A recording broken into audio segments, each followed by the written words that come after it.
நீங்கள் பெற்ற அந்த சுவிகாரத்தின் ஆவியை துக்கப்படுத்தாதிருங்கள், பரிசுத்தாவை துக்கப்படுத்தாதிருங்கள் அப்படின்னு சொல்லி வேதவசனம் சொல்லுகிறது. நம்ம கைனால் செய்யற பாவத்தினால நம்ம பரிசுத்தாவை நம்ம துக்கப்படுத்துறோம். கண்களினால இச்சையான பார்வை பார்க்கறதுனால பரிசுத்தாவியானவர் நம்ம கண்டிப்பாவே துக்கப்படுத்துறோங்க. அவர் நமக்குள்ள இருந்து கண்டிப்பா துக்கப்படுவாரு.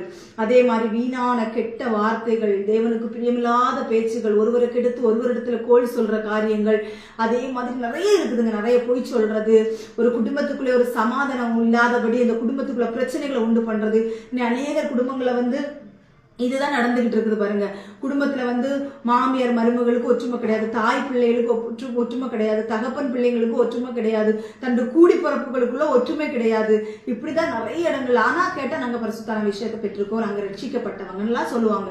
ஆனா ரட்சிக்கப்பட்டவங்கள பார்த்தாலே தெரியுங்க. அவங்களுடைய பேச்சுகள், அவங்களுடைய நடவடிக்கைகள் எல்லாத்துலயுமே அவங்கள பார்த்த உடனே இவங்க பரிசுத்தாவின விஷயத்தை பெற்ற பிள்ளைங்க, ரட்சிக்கப்பட்ட பிள்ளைங்க.